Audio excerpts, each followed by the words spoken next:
I'm Holly. And I'm Bridget. And this is Girls Next Level. Welcome back to Girls Next Level podcast, everybody. We're back to continue discussing Girls Next Door Season 4, Episode 3, Half-Baked Alaska. And we ended last week talking about like fan interactions and stuff. Have you ever had a really bad fan interaction?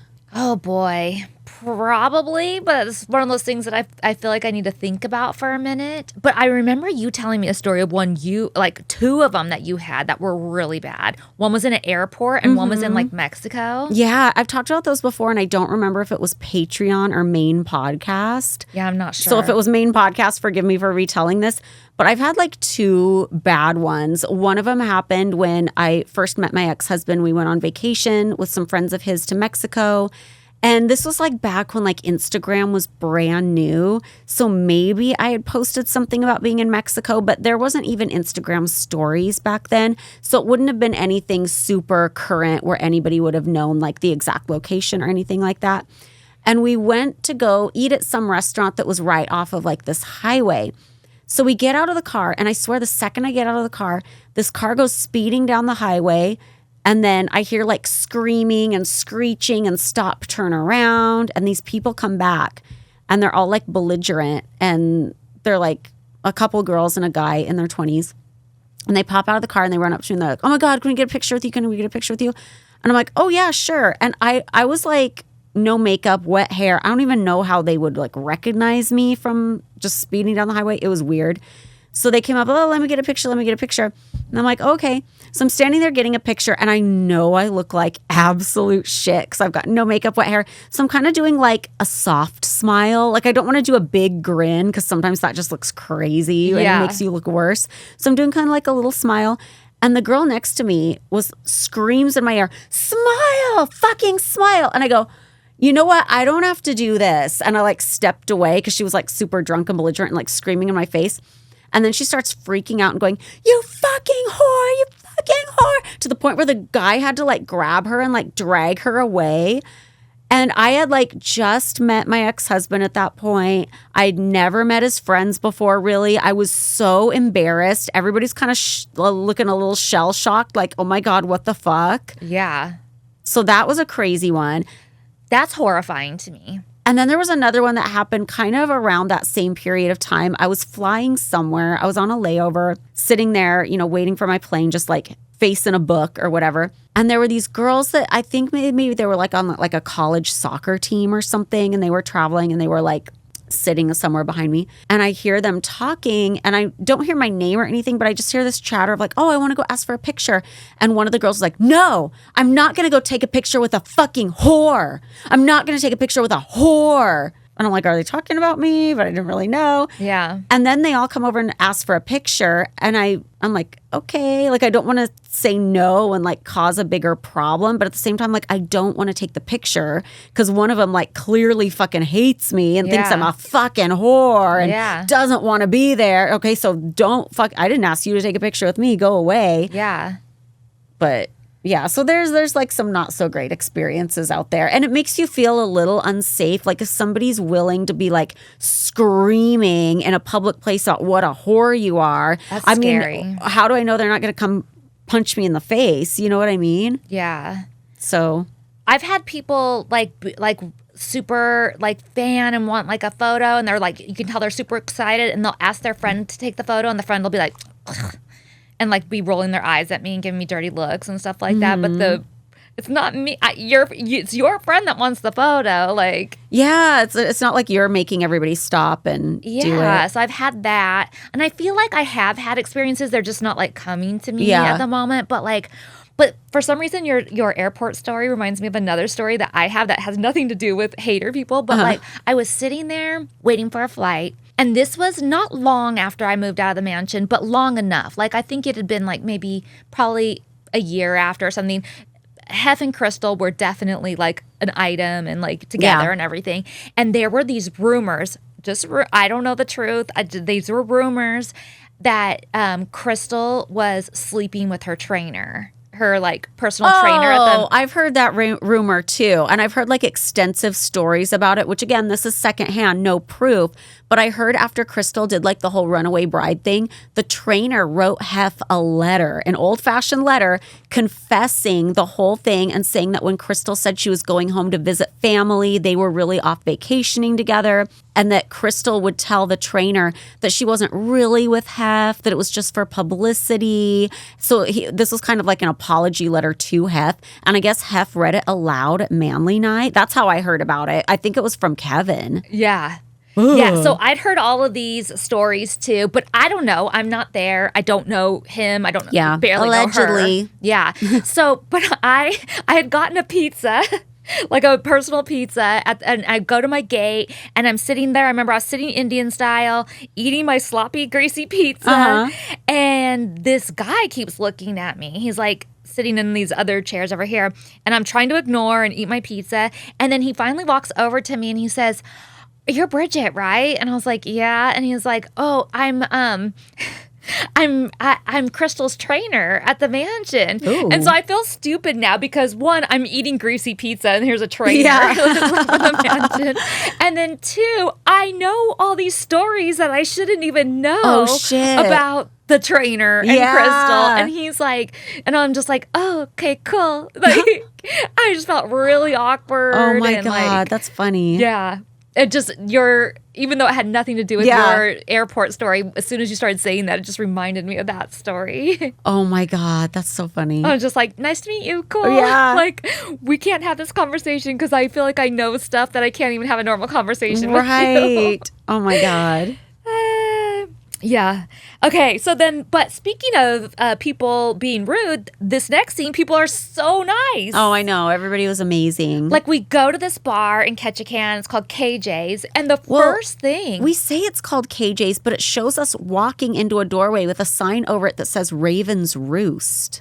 Oh. Did you notice that? No, I just say we're calling it KJ's, so I thought it was KJ's. But that bar is still there, but it's called the Asylum now. Oh. And listen to what happens. So I go on this Alaska cruise, and we get off on the Ketchikan stop, and Josh and Todd are like somewhere else, and I go to Creek Street, and I'm walking around, and Josh is like, "Oh, come meet us. We're at this bar called the Asylum." So I look it up on GPS. I walk up there. And I go inside and I see that it's this 2-story bar with like the beam. And I remember on this scene, people walking on the beam. And there was like nobody in this bar. It was like us and like one guy sitting in the corner. And I go, "Oh my God, I think I was actually at this bar 15 years ago. I think I filmed something here." And the old timer sitting in the corner pops out of nowhere like a Pirate of the Caribbean. Like, "You sure did. I remember that." And it was just so funny because it just created this impression of like that guy hadn't moved in 15 years. Like he was just like, that was his spot at the bar and he's sticking to it. That's so funny. Yeah, well, we're walking through the door and like one of the waitresses or whatever is giving us big old hugs as we walk in the door. I was like, dang, they're very, for people who don't like hugs, don't come here. Yeah. FYI, if you guys go to Ketchikan and you go to the Asylum, there's this little like burger shack next to it called Burger Queen, and it's supposed to be one of the best places to eat.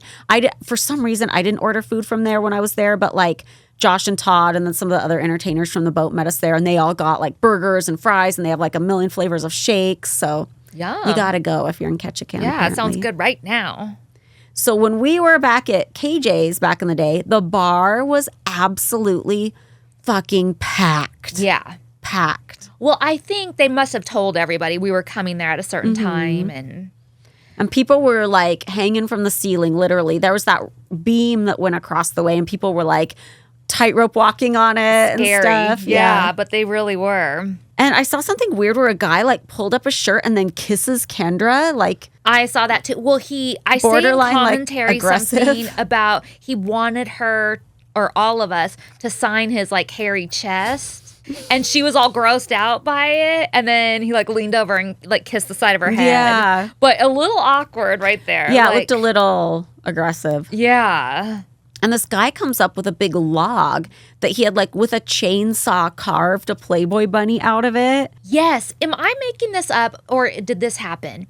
When we were there, was there like a, I don't even know what you call it, like a chainsaw contest going on? Yeah, like lumberjack contests. Yeah. Because I remember hearing like a bunch of chainsaws and stuff and somebody saying that was going on. And I remember thinking, well, that would be fun to go to. Yeah, I think there was like a big like lumberjacking contest going on at that time. It would have been fun. I mean, probably the same reason we didn't do Dolly's museum is there probably just wasn't time. Yeah. But like, I feel like that would have been a fun thing. And it would have been fun if we could have competed in something, I don't know what. If but there was anything easy we could have done. Yeah, you know how they do like the thing where you stand on the log and you have to, and you fall in the pool Oh my or whatever? God, yes. I mean, I know we couldn't do it, but I feel like that'd at least be something we could try it for 2 seconds. try and probably couldn't even get on the log. Yeah. But I just think of stuff like that. They probably don't do anything like that. They're probably like... Yeah, I think it's just like when they have that thing and they like climb the log, that chain thing, and they like scoot themselves up the log, like whoever does that fastest. And then like axe throwing and chainsaws and all that stuff. Oh, axe throwing. We could have done that. So I feel like that could have been fun, but whatever. So that whole big, giant Playboy bunny log, we didn't take that with us, did we? I think there was some thought like, oh, we could go put that on the mansion grounds in the woods somewhere, but it was so heavy. We couldn't have taken it back with us, right? We take it back to the hotel with us, and later in commentary, we say that we went out to the forest behind our hotel and like put it out in the forest. Oh, yeah. I do remember like leaving it in the forest somewhere. I think the thought was, let's take it back to the mansion, but it was like, it was so heavy. How are we going to do it? But we took pictures with tons of people. We signed autographs in there, like, and we had drinks, and it was just really fun. We had a great time, and I love it too. People are like, "I'm going to take a picture with Holly's mom, and Holly's dad." Yeah, like they're probably like, "What the hell is going on right now?" It's so funny. I said Nick was next to me. He's like, "Wait, Holly's parents are in this? I got to see what they look like." Oh, that's so funny.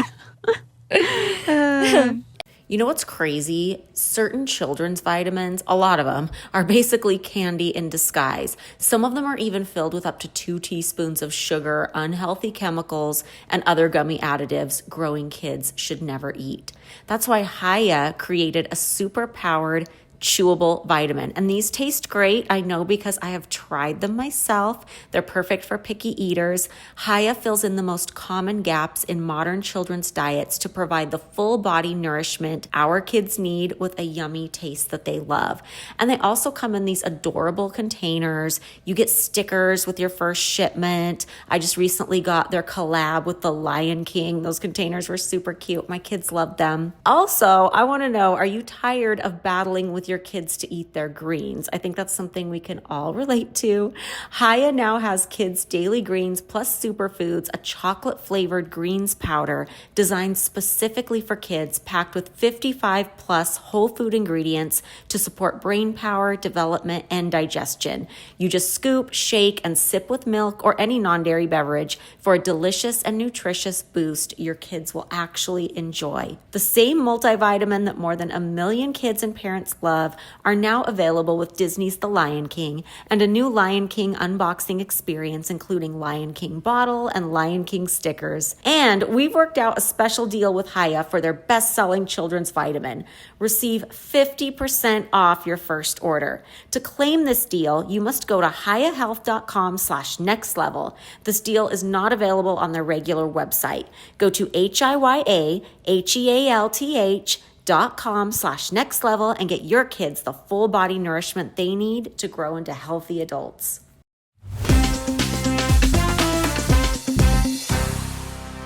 Nick said, it's weird that you and Holly kind of come from such weird places. I don't think mine is nearly as weird, but he was like, it's weird that you and Holly both come from weird places. That was his comment. In a way, yes. But in a way, no, because I feel like if you're going to be a little girl who like sees a really pretty girl in Playboy and you dream of doing that, it's almost like helpful. I don't know if that's the right word, but if you're going to go on that trajectory and you're going to be the type of person that's inspired by that, you might be somebody who comes from like a weird small town. Yeah. You know what's interesting too? Like we were both born in Oregon. And then, but we don't really have like an emotional connection to Oregon, really. And then we both lived like kind of rustic, you in Alaska, but me just out, like my parents had my stepdad had cows and horses and like, you know, in the country type thing. And then both made it to Playboy somehow. Yeah, and there's even similarities with Sarah, too, because she's also from Oregon. And the other weird thing, which we talked about in our Sarah Underwood interview, is we all had that same experience where we went to go try out for Playboy at an open casting, and we thought, oh, we show up in a bikini, that's all they need. And there was like, you have to be topless. And we're like, ee! like we're ready to pose, but we're not ready to pose. Yeah. You know what I mean? Yeah. It's so funny. That is interesting that we all had that same experience. Yeah. But that just tells me, too, that Playboy is specifically not telling people. You know, they're being very vague about it. It's a bait and switch to like get people through the door. Mm-hmm. And to get the kind of girl they want, the girl, because they ideally want, and I'm not saying there's anything wrong with this is just what their thought was, they ideally wanted a girl who's like the girl next door, who's never done any kind of nudes or stripping or sex work or anything like that. Mm-hmm. Like they want the farmer's daughter. Right.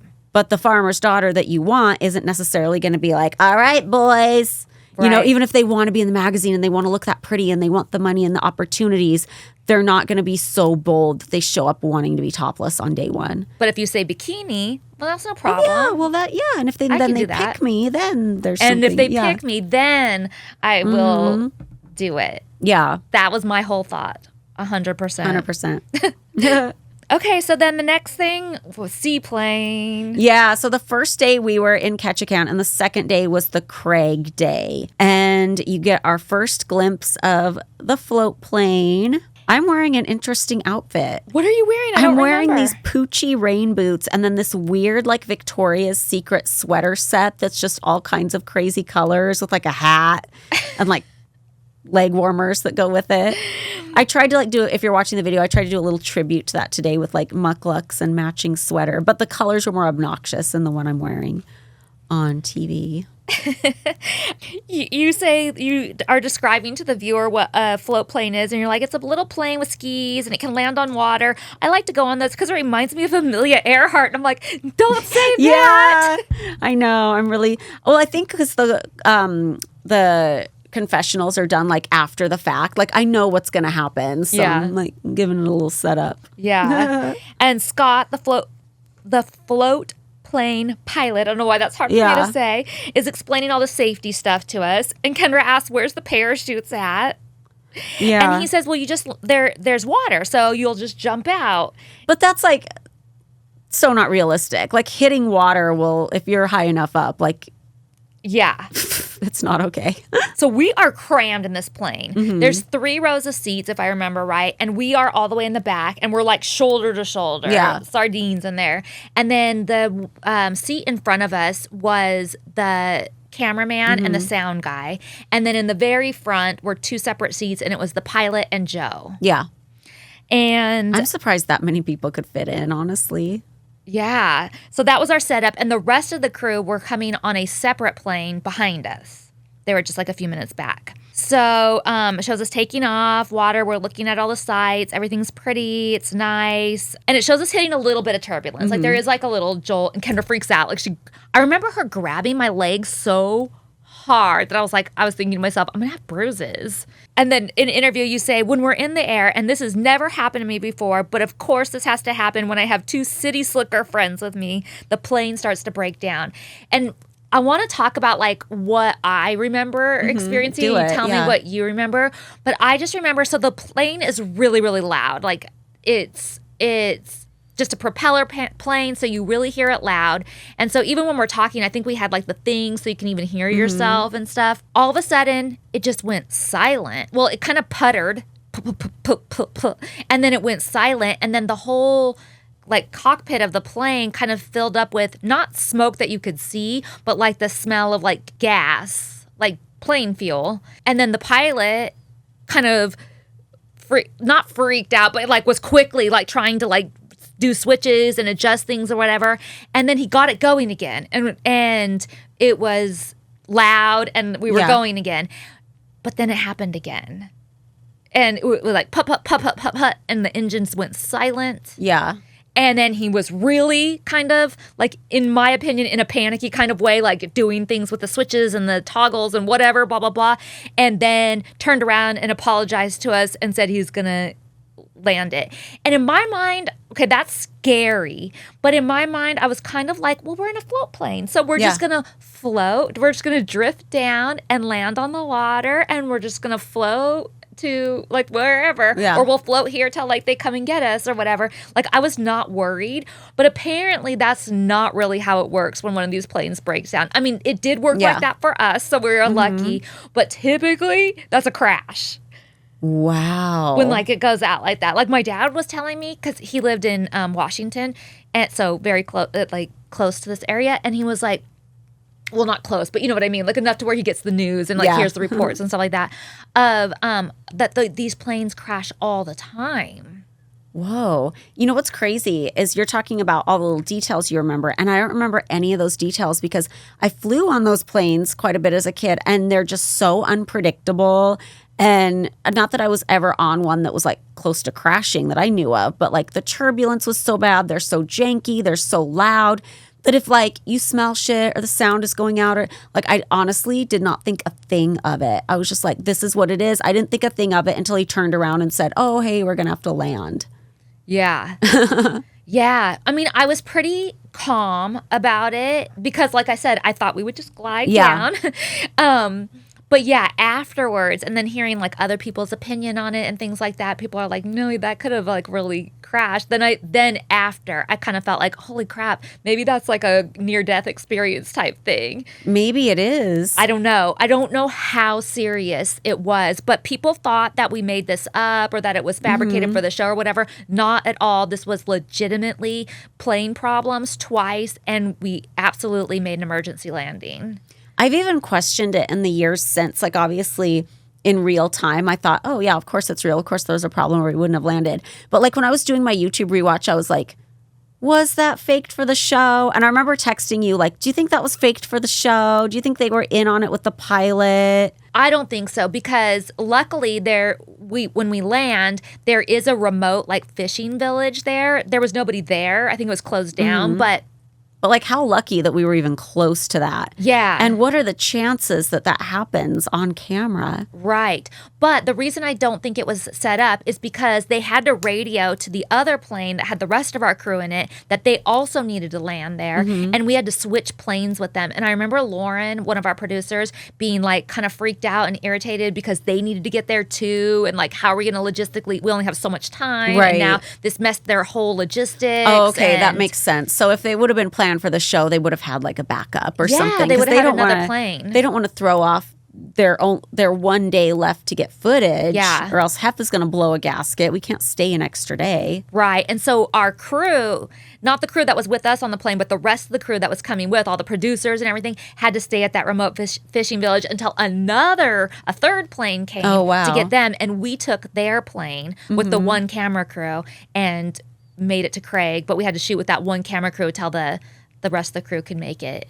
Oh, wow. So I don't think it was faked at all. Yeah, that makes sense. And then how do you, well, I guess if you know what you're doing, you could make the whole fuselage of the plane smell like gas if you know. But like, that would be like a whole extra like special effects that they probably wouldn't have done. But maybe he knew like if I shut off this engine, then it's going to smell, and then that'll really scare them. But when the plane did shut off, Kendra like scratched me. So like literally bleeding. Literally bleeding. God. Like she was in a panic. Ugh. And I think this is interesting too. I was thinking about this too. Remember how I was saying when like the tissue paper caught on fire? It's so interesting to see people's reaction in like an emergency situation or like semi-emergency, urgent situation. Like Kendra is like freaks out and is over the top in that episode, like practically running out of the mansion. And you and Hef seem like not sure what's going on, unfazed. And I'm like calmly trying to like put it out, not doing a very good job about it, but I'm like calmly trying to put it out. And kind of similar reactions in this scene. Kendra's like freaking out way over the top, like is ready to put on her parachute and jump out of the plane. And you're kind of very nonchalant, like, what? This is no big deal. We're fine. Yeah. Floating through life. And I feel like I'm a little bit like, wait, is this supposed to be, like, I'm a little bit in between there somewhere. Like, I'm not panicking, but I'm also like, no, I think something's not right here. We should maybe be landing or doing, I don't know what I was thinking, but you know what I mean? Like, I feel like it's interesting because, again, we have the 3 different viewpoints. And those were organic. And what are the chances that he just happens to end up with 3 girls who have such different outlooks on things, which works for the show because then you get like these contrasts and stuff. Mm-hmm. It's weird. I remember the pilot saying to us, too, under other circumstances, I might have kept going, but I didn't want to risk it with you guys on board. Just a daredevil. Yeah. Oh, so my God. That makes me wonder, like, how critical the situation was. I don't know. Yeah. I don't know.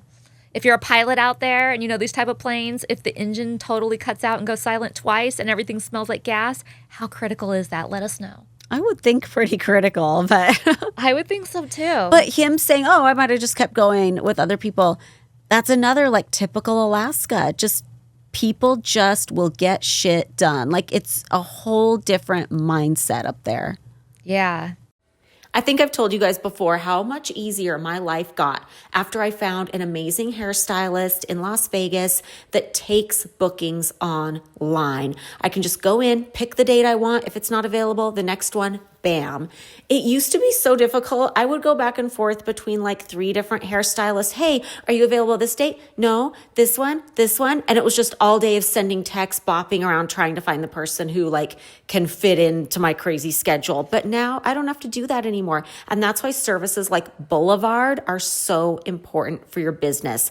Boulevard is the #1 client experience platform built specifically for appointment-based self-care businesses because salons, spas, barbershops, med spas, and other self-care businesses are so personal.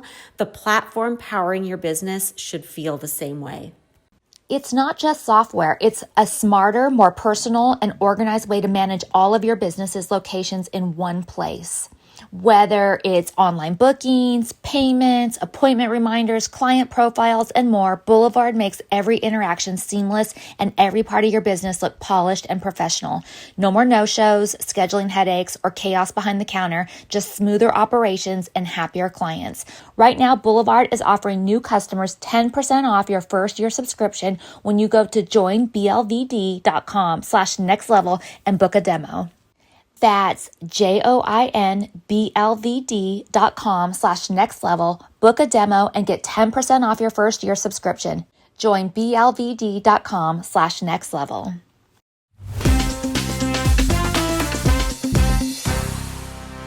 So the controls in that plane, when they show a shot of like the pilot up there, it just looks like archaic. Like it's crazy. Yeah. So we had to land, like you said, on this random fishing village and wait for the other plane to come get us. And Kendra doesn't really want to get on. And I'm like, now you've faced your fears. Well, you know what? Remember, she wouldn't even talk to us when we got off the plane. She like went off by herself. You and I are sitting there on the dock. Yeah. And she kind of goes off by herself and she doesn't want to talk to anybody. And my phone said SOS on it. And I remember yours did too. Mm-hmm. We were out of range. Yeah, like it was completely that. But she says that she had service. I don't know how she had service. And she said she called everyone she knew and said she almost died. Maybe we were like the Verizon girlies and she was something else. Maybe. I've always been Verizon. Me too. So that's possible. So we go to Craig. Like I've said last week, you can see Craig and Prince of Wales Island a lot on those Alaska off-the-grid shows that are on these days. Mm-hmm. And you say on the show that there are 1,200 people there. And I'm surprised there's that many. I was too. When I said that, I was like, wait, 1,200? I've heard, not that that's big, but I've heard of like smaller towns. I would have guessed like 600 max. Yeah. So I was so excited that we got to go to Ruth Ann's because that was my favorite place to eat when I lived there. But it's burned down since then. It's not there anymore. Yeah. And I can still, like when they showed the burger and fries on this episode, like I can taste the burger and fries. It was like this really good like charbroiled burger and like the fat steak fries. Well, one other thing I wanted to, just in case people ask about the plane thing that I wanted to add, like Kendra was talking about, we can just take a boat. Why can't we just take a boat, whatever? But the boat, there is a boat we could have done, but it was like a 3-hour each way, and there was no way there was time for that. Yeah, we just didn't have time. So I just wanted to get that out there because I feel like people are going to be like, isn't there any other way? Oh, and in Alaska, there's not roads like we have here. Or on the mainland. Like there's not roads. As far as I know, there's not roads that link everything together over there. No, like not you that I know have of. to fly or you have to take a boat around. Mm-hmm. So it's very rustic and hard to get around over there. So that is why we didn't drive or take a boat. And the ferry rides were always interesting too, because you didn't know how turbulent those were going to be either. Oh. Like we would always take a ferry called the Aurora, and I think that was like the nicer one they had. But then there was one called the Chill Cat, and you did not want to get on the Chill Cat because I guess it was just like a nightmare. Well, we do take another ferry. I remember driving the car, or not me driving, you were driving, but like we drove the car on a ferry. Mm-hmm. So at some point we did do that kind of stuff, and then the waitress is telling you, oh, by the way, Kendra's getting drunk at lunch because she's like so stressed out and she's got to get back on the plane in a few hours. But the waitress says something interesting to you. She says, we have evidence of your existence, which I think is interesting the way she says it because it's almost like, tell me if I'm wrong on this, but I kind of felt this vibe on that scene that she was suggesting like people were maybe suggesting that you'd never really live there. Who is this person? She didn't really live here. And then somebody was like, no, she did. Look she's in my book. Yeah. Like maybe there was talk in the town like that. Like, no way was this girl ever lived here. Why is she saying this? Yeah. You know, that's the vibe I got from this. And I think it plays into like the whole like makeover vibe of it too. How like I look nothing like that person back then. And like, how is this even the same person? Yeah, right. You know what I mean? Yeah. And then they bring out a yearbook. This girl brings over a yearbook and you're like, wait. Yeah, that's so weird to me because I don't ever remember having, like my kids now, like they bring home a yearbook every year from grade school. But back then, like I didn't have a yearbook, but I guess it was like the high school kids because in Craig, like the one school was like K through 12 and there just were not very many people there. So like the high school kids would get a yearbook, but I guess everybody was pictured in it and I just didn't know that. And there would be like the first grade class and stuff like that. Yeah. So that was cute. And then they say that, oh, by the way, we take a picture with that girl and her kids. I think they're her kids. Uh-huh. And I was thinking to myself, those kids are probably in their 20s now. Yeah, 100%. Look like two little twins. But did I ever tell you like the first experience that ever made me feel old was in season 5, we go to the Madonna Inn for Anastasia's 21st birthday. And we were on the dance floor and there was a little kid asked me to dance. Now, I don't remember the age of this kid, but in my mind, he was little, like an 8-year-old or something. And then not that many years later, like when I first got together with my ex-husband, we drove up the California coast to go to a festival he had up in the San Francisco area. And we stopped at the Madonna Inn and we were having dinner in the steakhouse. And the waiter came up to me and he goes, "Hey, I was the little boy you danced with." And I'm trying to do the math because it wasn't that many years. It was like 4 years. So like, what's the youngest you have to be to like work in California? 15? I don't know. But in my mind, sometimes, especially before I had kids, I'm bad at guessing like kids' ages. Yeah. So I don't know what the actual span was. But in 2008, when we shot that, I remember dancing with a little kid. And then only a handful of years later, here's this grown man almost. And I was like, ugh, like shell shock. Like that was the first time I like felt old. Yeah. Huh. That's interesting. Yeah. And in one of my confessionals here that I'm doing in this episode, I'm so zoned out. And I can tell I'm in one of those modes. I don't know if you'd call it like depersonalization or like derealization or like autistic bell jar mode where I'm just like not in my body. Huh. What bell jar mode? What does that mean? It's like you feel like, I mean, bell jars, like Sylvia Plath uses that to describe like her depression and mental illness that she was going through. But I call it that because there's certain moods I get in where I feel like I'm not even in my body. I feel like there's a huge pane of glass in between me and everybody else, if that makes sense. Yes, because I feel like I've felt that before, where I feel like I'm not in my own body. Yeah, it's really weird and a little bit disturbing. And it's like I don't hear an echo, but it's almost like everything is processing in my head. I know what you're talking about. I feel like I've had that. It's so weird and it's so real, but so hard to describe. And I don't like it because I feel like my soul is out here floating and I'm just like hanging on by a string to my body. That's so interesting. I've tried to describe that before too. Like I'll just say, "Oh, I don't feel like I'm in my body today," or something like that. It's such a weird thing to say, but like just like not grounded. And I can tell that one of these confessionals in the show, I'm in that mode because I'm just like, I'm not there. It's so weird. And then they say, in commentary, we say that there was somebody there that you actually used to be friends with, but why didn't they show her on the show? I don't know. Yeah, Jennifer, she was like one of my best friends growing up. I was always over at her house. We did our like lemonade stands together. Like if anybody, they should have showed that person. Yeah. It's some of the choices on the show. They should have done an OTF with her. Yes. The only thing I could think of is maybe she didn't want to be on the show. Maybe. And I do think we ran into her when we were like kind of on the way out of there and hurrying on to something else. So maybe the crew even wasn't like processing my convo I was having. Yeah. I mean, I should have been more on top of it. I should have been like, hey, get an interview or something like that. But yeah, that would have been so interesting. Disconnected. And then in commentary, we're also talking about how some of the tables had wormholes in them. Yeah, well, not the table we sat at, but there was like an aisle going into Ruth Ann's, and there were these really pretty like wooden tables that had like holes in the wood. And I don't know if they were caused by worms, but as a little kid, I thought that. And it had glass over it. So it was always like really fascinating to me as a kid to like look at the wormholes. Okay, but they weren't necessarily I don't know wormholes. How Okay. I thought it was a thing. Maybe they're termite holes. I don't know what they are. So we're driving away from the restaurant, and there's a voiceover of me saying, I wonder what Puffin's doing now. In confessional, I say, Hef either does one of two things when we're gone. He either gets a lot of work done or he parties, and I just don't know about it. So they cut to him in Mary's office. It's funny. Did you notice what they're doing right here? They has him walking down the hall, like past all the bedrooms and stuff, and then he walks into a room, and they don't show where he's walking into, and he goes, hello, my darling.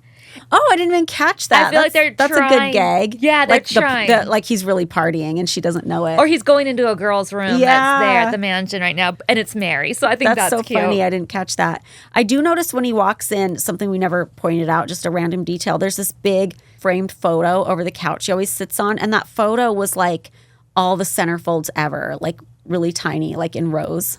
Oh, yeah, I remember those. And Hef says, it's been a long 3 days. And as dumb as it sounds, I think he's very sincere in that. Like, I think he feels like this is a fucking long time to have no girls in the house. Yeah. This scene, I feel like, is very interesting, the way they are talking about us being gone. And I want to talk about it more after we talk about the scene. Okay, cool. I also noticed on Mary's desk, there's a giant coffee table book about vaginas. Yes. And there's just a close-up of a shaved vag covered in sprinkles. Yes. There you have it. But I feel like unless you know what it is, you kind of don't know what it is. Totally. Like it probably wasn't even blurred on TV, maybe. I bet not. Yeah. Yeah. This is an ad by BetterHelp. I just read that workplace stress is now one of the top causes of declining mental health, with 61% of the global workforce experiencing higher than normal levels of stress. And I totally get it. Like when I used to work at a doctor's office, I just remember there being an incredible amount of stress, like working with different doctors' personalities, working with different personalities in the office, different beliefs, different ways of doing things. It was really, really tough and really, really stressful. But unfortunately, to battle that stress, most of us can't just wave goodbye to work. We have to be there every morning. But what we can do is start small with a focus on wellness. Therapy's helped me so much during my life, and one thing I've learned is that by talking to a great therapist, you can gain a lot of skills and insights into dealing with these interpersonal dynamics that sometimes your paycheck depends on. It's super important. With BetterHelp, they have over 30,000 therapists. BetterHelp is the world's largest online therapy platform, having served over 5 million people globally. And it works with an App Store rating of 4.9 out of 5 based on over 1.7 million client reviews. It's convenient too. You can join a session with a therapist at the click of a button, helping you fit therapy into your busy life. Nothing beats being able to avoid the drive across town to make it to your therapist appointment. Am I right? Plus, you can switch therapists at any time. As the largest online therapy provider in the world, BetterHelp can provide access to mental health professionals with a diverse variety of expertise. Our listeners get 10% off their first month at betterhelp.com/nextlevel. That's betterhelp.com/nextlevel.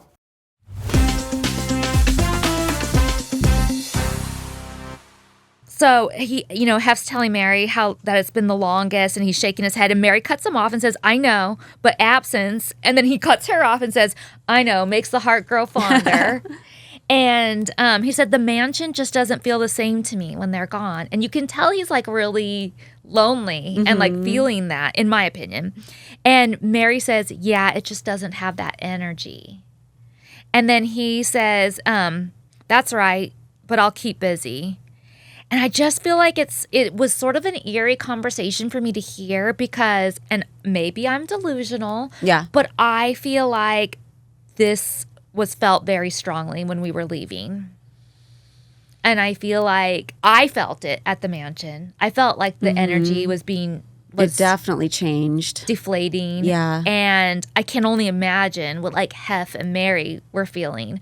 Even though Kendra and I were still technically there. We were all packing and we were leaving and stuff. And probably and not like, physically present that much because you guys are doing other things. Yeah, and we didn't give a shit about the curfew anymore. Yeah. We didn't give a shit about being like, if I showed up at buffet, I showed up at buffet. If I didn't, I didn't. Too bad. There wasn't like, neither one of us were abiding by any rules. Like half the time we were gone. But I feel like this is an interesting, I almost feel like a fly on the wall after we were gone. Like this would be a similar conversation or while we were leaving. Yeah. I mean, somebody from the outside looking in might say, "Oh, Holly, that's just like you projecting."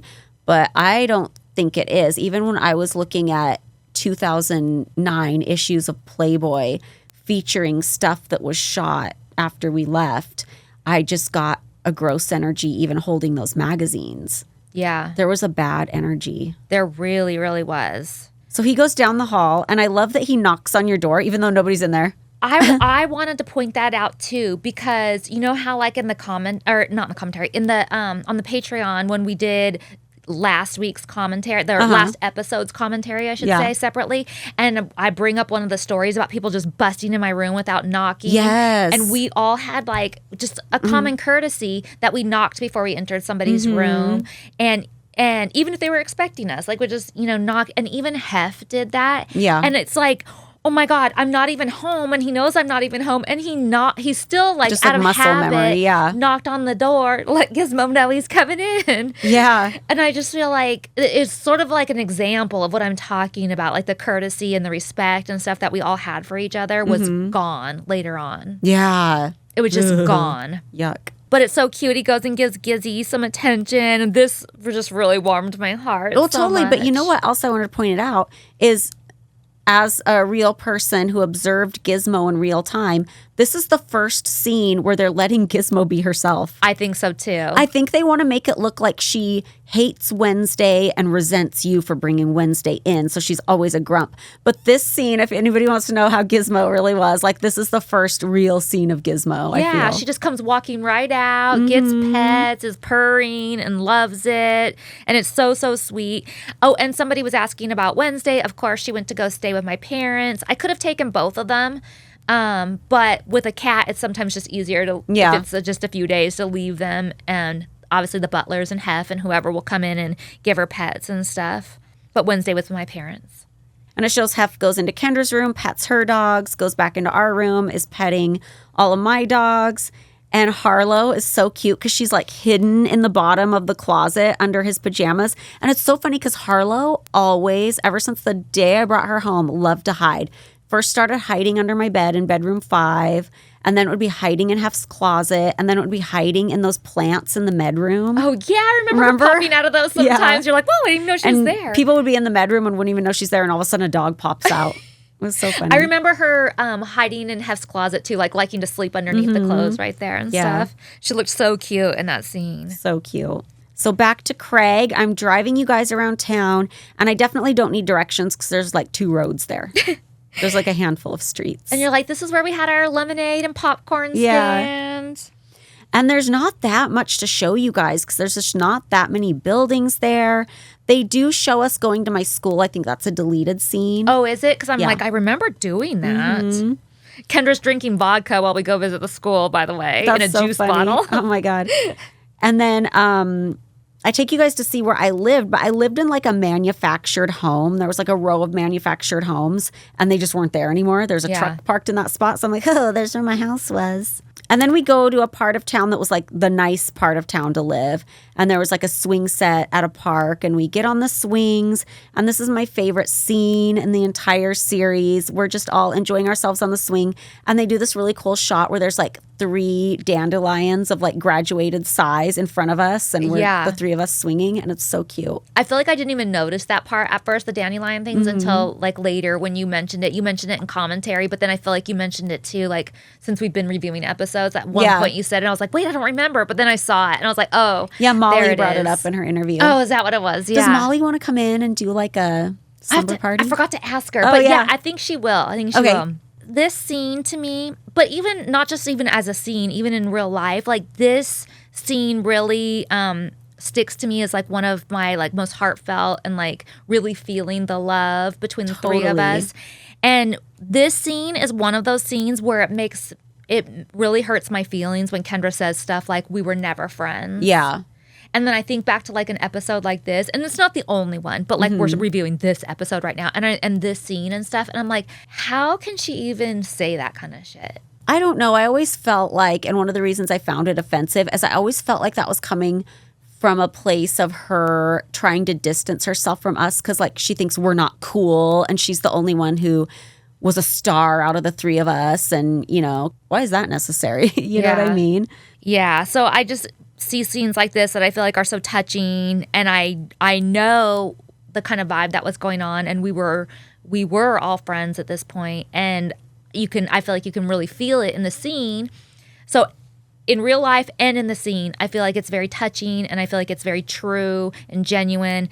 And then for her to be like, we were never friends, it's hurtful. Yeah. And I say in confessional that this trip was one of my best times bonding with you guys. And it really was. Like, I feel like everybody was a good sport. Everybody had a good time. Everybody wanted to be there. We all loved traveling and exploring. And it was just a great trip for the 3 of us. Yeah. Yeah, and we just go walk down by the water, and we found these crazy big starfish. Yeah, really pretty ones, too. Like a purple one and an orange one. Yeah. More wildlife than on our wildlife tour. That is true. Yeah.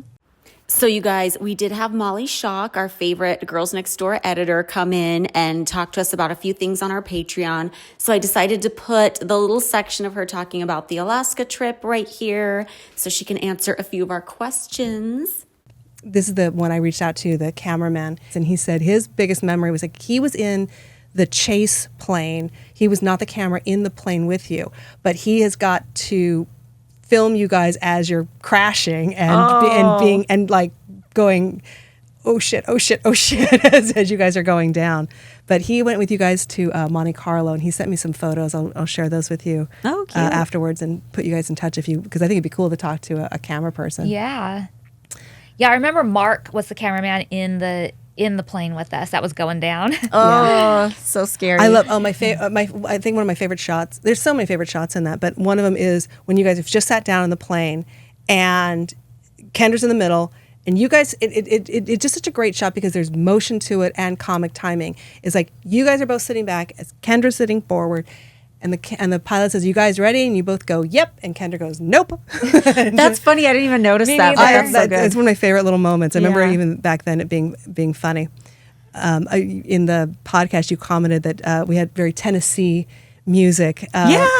So, because you said we didn't have a lot of indigenous music in the Jingle Pucks. I mean, it makes sense for those who don't know because, like, what I would think of as Alaska music would be so specific. Like I actually looked up what does indigenous music sound like, and then there's the deleted scene with Mayor Joe. With Mayor Joe singing your welcome song. I'm like, well, we could have Mayor Joe score the exactly. But the reality is, it's like every episode that we do, we have it's 22 minutes long, which means you're changing music cues from every 20 to every 40 seconds. So you're having 30 to 40 different music cues every episode. And the fact that certainly were a few cues that got overused and you'd hear them all the time. The fact that there weren't more is a testament to how big the library was, but it still was limited. Like if you guys would travel, like I remember having to get German music for the beer hall and Oriental music. Sorry about that. But country, Tennessee, that at least felt kind of rustic. Yeah. And at least we would, if we were going to do a theme, whether it was Christmas or Paris or whatever, you had to have at least 20 cues to even start to work with, because you would have to have up-tempo scene starters or just kind of music for under the score, or if it's comedic, or is it sentimental, or is it scary. So that's 20 cues that we would need, but then we've got to choose them. So we've got to have like 80 cues. So we just don't have libraries that big. Yeah. So sorry. No worries. But can you just tell everybody too, the plane that was not staged? That was not staged. No, Okay. no, We no. were definitely crashing. Oh no, absolutely. And it was like the look on when you've landed and you say, "We're not even there yet. We have to get on another plane." And you could see the blood flow out of her face. She was scared. Yeah. And I know she drank a lot, I guess, at lunch or whatever. Like when she toured your school, she was drunk. Yeah. She was so drunk. She's drinking in the school. Yeah. Whatever that Gatorade thing Yeah. is.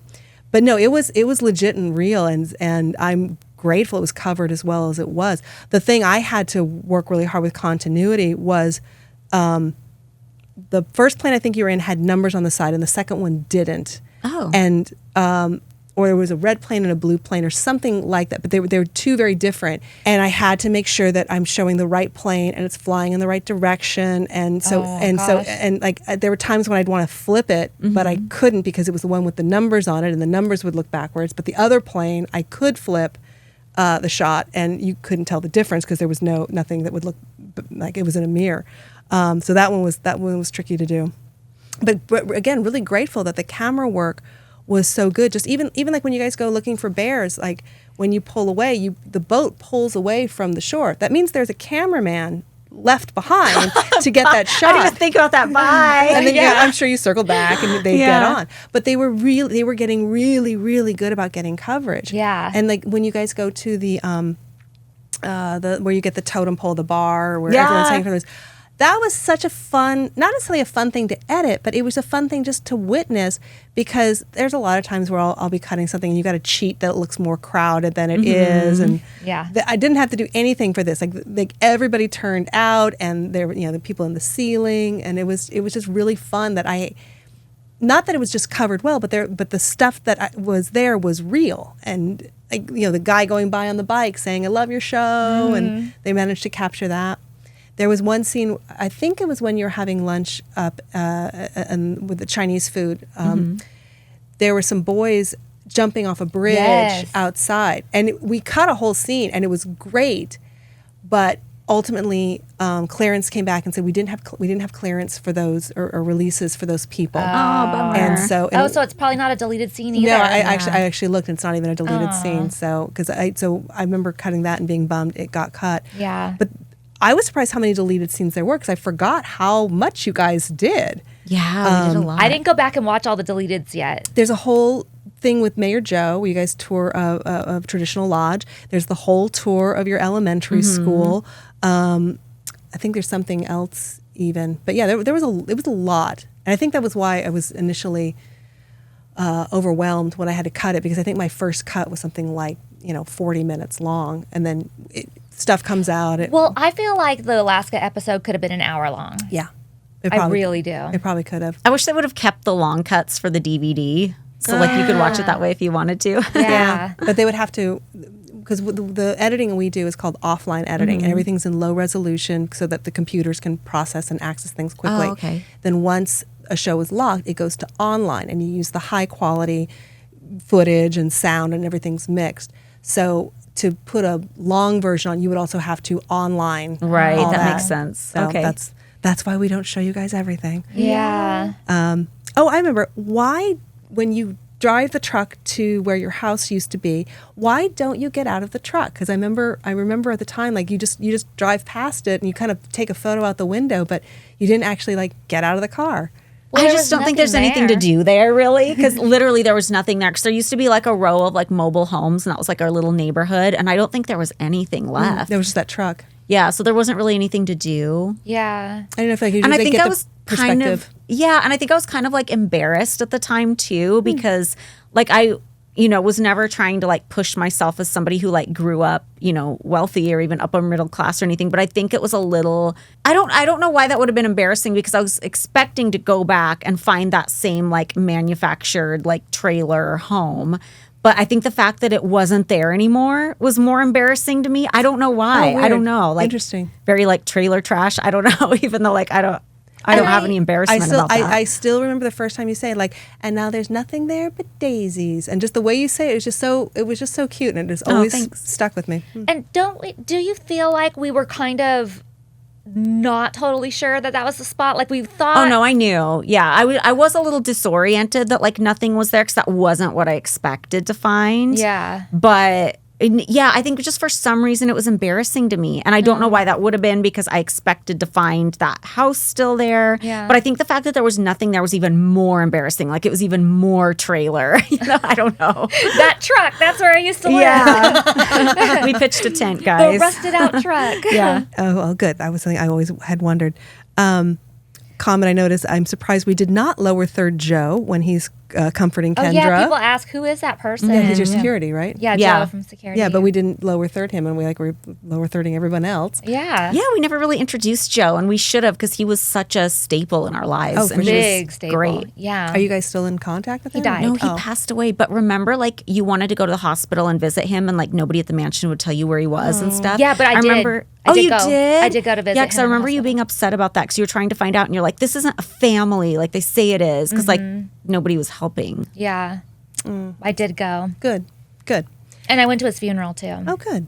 Yeah, for Alaska, I just remember how happy you and relaxed, and even Kendra, like, Yeah. and We had a great time. The scene Yeah. where you guys go down to the swing set, that truly is like that's like the pinnacle of what I wish the show could have been. Just Yeah. how relaxed and happy we were, and how well it was shot. Like the shot with the three of you on the swings with the flowers. I remember that just being so beautiful, and it was sweet. And it wasn't necessarily about anything, and so it showed like oh, you're discovering the tide pools, and it just was a lovely scene. And of course, not everything's like that, but it to me, it's the pinnacle of what it could have been. Yeah, I love having situational drama and not like bullshit catty girl drama. Like that's my favorite.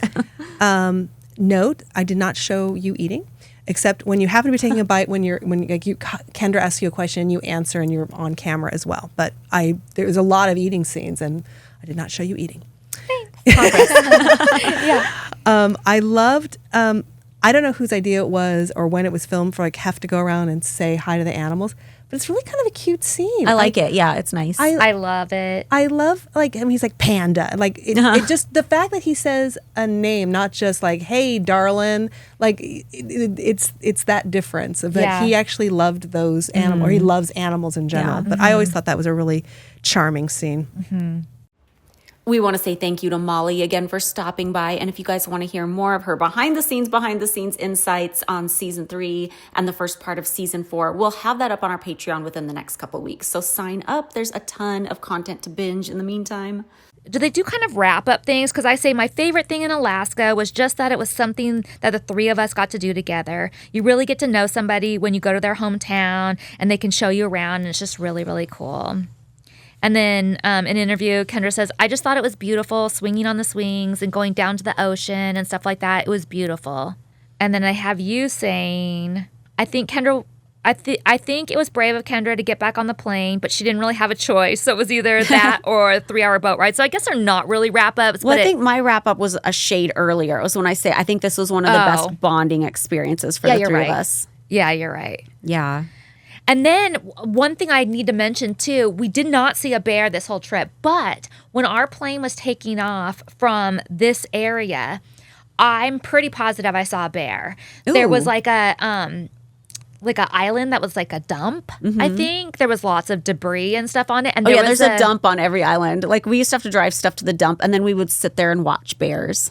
Yeah, well, there was a bear walking through, and at first I was like, what is that moving in there? And I looked closer, and I'm like, oh my God, I think it's a bear. But by the time I said that, like there was no way to like tell anybody anymore that I there's a bear. Finally, we saw a bear. Yeah. But yeah, I think I saw a bear. Not positive. That's so cool. So then we go back to the mansion. Limo pulls up. Hef comes out. We all hug him. You were car sick or something. Yeah, I said I was nauseous for some reason. And the dogs were so excited to see us. And I can just feel that energy watching this. Yes. And I'm wearing my Alaska-licious shirt. Did you see it? Oh, It no, says that's so funny. Alaska-licious. Oh, my God. And I was like, funny. I wonder if I still have that. I mean, if I did, it wouldn't be in like my current day clothes. Yeah. It would be at my parents' house somewhere, so couldn't look for it. I'm not even sure. It's not even worth me digging for it because I don't even know if I still have it. Right. But that's what I wanted to wear here today. What are you going to wear for Unveiling's episode? Do you have anything? I'm going to wear my costume. Oh, God. I have my costume, but I feel like I just can't wear it because it's like stomach out and I don't want to be sitting here like Jabba the Hutt. Blah. And the pants like are so low, like they barely cover my crotch. I mean, I am worried about how my stomach's going to look sitting here, but yours is a little more coverage. mine I can pull up. Like I wear it really low on the hips, but it also can go up on the belly if I wanted it to. Mine has no such hope. If I had like a middle piece I could wear with it, I would wear it. But You have a corset you could put on with it? not anything that would match because it's such a specific color of teal blue. And then I don't wear anything else in that episode that I have still. It's just like casual Playboy merch and stuff. Yeah. So I don't know. Maybe I'll find something that's teal, or maybe I'll just wear a tennis skirt. I was going to wear it, but I'll bring a different outfit just in case I chicken out. But I'll wear it here because it's kind of hard to get into. There was not even a zipper or anything. Like I have to like pull it on. I love that outfit. It's so colorful. I like it too. So I was excited to wear it again. Do you have a best and worst? Yeah, best and worst. Okay, my worst is probably the scene you didn't see, the ice cream thing. Like that really has like bothered me ever since like it happened. Like, cause I don't like to be a non-sport, you know, like I want to be, I want to do it. I'm not the one You want that's to be like prepared. Yeah, that's going to go like sulk in my room and be like, I don't want to do that scene. And I felt like I was the person for that, even though it wasn't really, I had reason to be that way. I just, it's bothered me since that day that I felt like I was put in that position. So that kind of bugs me. Yeah, I felt like when we were traveling and filming, that was definitely a hazard. Like I remember feeling that our first Europe trip because we were so excited to do everything, but something weird happened that didn't like align with like the schedule and the time change where I thought we had more time between Cannes and Paris than we did, but we were going on no fucking sleep. Yeah. To the point where, I mean, we pulled it together and we had an amazing time, but it was always that kind of like our travel was so cramped together that it was like, you're kind of jerking yourself around a little bit. Well, and when you think you're done, but then all of a sudden the producers are like, well, we just want to get like scenes of you guys like hanging out and bonding and stuff. Yeah. Like it's been a long day and a lot of travel and we're tired and stuff. And it isn't that I don't want to do them, but like I wasn't expecting to do them. I thought our day was kind of over and we could just like, oh, you know what? I said I didn't know what I was doing. Like I crawled in bed. I know I turned on the TV. Like I was just going to like chill and watch like whatever Forensic Files or Dateline or whatever was on at that time. Like that's what I wanted to do is just like chill for a little bit. And then they had more scenes out of nowhere. So that bothers me, even though you guys never saw that really, that has always kind of bothered me that happened. And obviously it's not like a bad scene that I would remove. I would definitely keep it in there. But the plane incident, like I just am really curious, like how close to death we were right there. I think my worst was the fact that my parents couldn't stay for the whole thing and that my sister couldn't come at all. Yeah. But the silver lining in that is I do think that the three of us being by ourselves in Craig, I mean, Joe Piastro was with us too, but just the three of us being together was such a special bonding experience, I think. So that was my worst. What was your best? My best is what you just said, super bonding. It was a really special time. The forest scene, I wish the cameras did it justice, but it was seriously magical. I thought the whole trip was incredible. I would do it again in a heartbeat. Yeah. Like, I thought everything was amazing. Yeah, my best is just everything. Like I said, it's my favorite episode of the entire series. It was fun. It was great bonding. And I think one thing that's just so important to me is that the show was exciting. It had drama, but it was situational. It was the plane almost crashed. It wasn't interpersonal. It wasn't, oh, Holly's rolling her eyes, or, Bridget's making a face, or, Right. Kendra's being a bitch, or whatever. Like, Right. It wasn't any of that. It was a great episode, lots to see, but we were all good. Yeah. You know what I mean? Yeah, I agree. It was a good episode. So that's Half-Baked Alaska. I want to ask you really quick Yeah. before we close out. Have you ever, there is a dessert or something called a baked Alaska, right? Yes. Have you ever had it, or do you know what it is? 100%. In fact, I had one like 2 days ago at Carver Steak. Oh, really? What is it? Okay. By the way, I love Carver steak. Yeah, well, it's so good. It's ice cream. Lots of times they'll do. It's a very like 1950s dessert. Lots of times they'll do like Neapolitan ice cream inside it, and then they do like a marshmallow meringue on the outside, and they put like a flambe, like whatever alcohol they use, and set it on fire. So it's like this toasted marshmallow ice cream goodness. Oh, I don't know if I've ever had one. Yeah, they have one at Carver Steak. It's really good. I probably will have posted it on my social at some point, but And it's called a baked Alaska, right? Not a half-baked Alaska. That's just the name yeah. of this That's just their episode. cheeky Okay. title for the show. Okay, baked Alaska. That's so funny. All right. If you guys would like more content, check out our Patreon at patreon.com/girlsnextlevel. Not next level. Patreon.com/girlsnextlevel. And check out our merch at girlsnextlevel.shop. And we'll see you guys next time. Bye, guys. Bye.